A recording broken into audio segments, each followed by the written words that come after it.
In South Africa, providing a dignified send-off for the deceased is a profound, non-negotiable cultural mandate. It is a final act of respect that families are expected to deliver, regardless of the cost. In many communities, an elaborate zebra print casket and a catered multi-day gathering represent the baseline requirement for a proper farewell. Families stretch their finances to meet these standards, treating them as essential obligations rather than options. But when you look past the graveside and onto corporate balance sheets, that emotional obligation takes on a different shape. Funeral insurance in South Africa is a staggering 13.5 billion rand industry. A market of that scale naturally attracts massive institutional players. Over the years, the financial weight of the industry has quietly shifted away from local, community-run burial societies and into the hands of towering financial corporations. While the public purchases these policies as a sacred safety net to protect their family's dignity, the corporate financial structure sees something else entirely. To the market, this deep, unyielding cultural demand is a highly optimized, risk-free cash engine. Traditional underwritten life insurance generates 3.9 billion rand. Event-based funeral insurance eclipses it at 13.5 billion rand. But the sector's true profitability relies on an anomaly, the lapse goldmine. The vast majority of these policies are never paid out. Nearly a quarter of all funeral policies sold fall into a category called not taken up. That means the policy lapses before the insurance company even collects the very first premium. Even for policies clearing that first hurdle, the survival rate is bleak. Most will not make it past 12 months, creating a highly lucrative dynamic. Insurers collect millions of rands in short-term premiums, but because policies cancel before a death occurs, they carry effectively zero material risk. When customers pay with cash or debit orders, the lapse rates are incredibly high, but when payments are automatically deducted from a customer's payroll, the failure rate plunges fourfold. The problem is that securing a payroll deduction requires entrenched relationships with employers and high setup costs.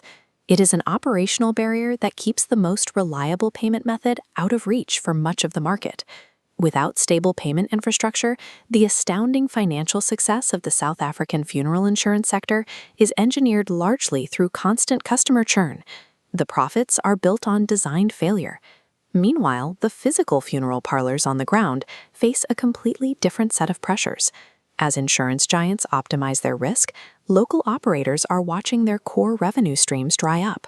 Severe economic pressure has pushed a growing number of families towards cremations. Because they are significantly cheaper, this shift effectively strips funeral parlors of the high-margin burial services that historically kept them afloat. To recoup that lost capital, parlors have introduced the witness cremation. They now sell families a 15 to 30-minute viewing window to write goodbye notes on the casket and watch it enter the retort chamber. It is an emotional upcharge designed to extract margin from a cheaper procedure. And these parlors are attempting to execute this while navigating a systemic infrastructural crisis, unpredictable daily national power grid failures, known as load shedding.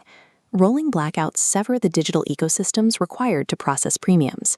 When you look at these daily multi-hour blackout blocks, you see massive windows where digital sales and automated debit orders experience severe friction. The payment highway effectively disappears, creating a constant barrier for simple transactions. This infrastructure failure compounds a deep psychological barrier. Consumers already distrust purchasing an emotionally weighty funeral policy through a faceless online portal. When the digital systems are unreliable, that trust evaporates completely. As macroeconomic shifts reduce burial revenues and grid failures paralyze operations, the physical parlors are squeezed tight. To survive, the overarching 13.5 billion rand ecosystem has no choice but to lean even heavier on the short-term cash generated by the lapse goldmine. The industry currently sits at a broken crossroads. It is frantically trying to digitize operations and consolidate power to protect its profit margins. Yet it remains completely chained to a business model that requires its customers to fail. For the average working-class family, this translates into a brutal, inescapable loop. They buy a policy out of duty. They struggle against economic and infrastructural friction to maintain it. The policy lapses, and they are forced to buy into the system all over again.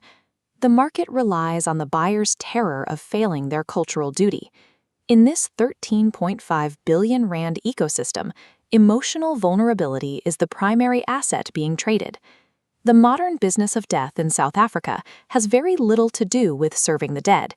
It is a meticulously optimized 13.5 billion rand machine built to aggressively monetize the cultural anxieties of the living.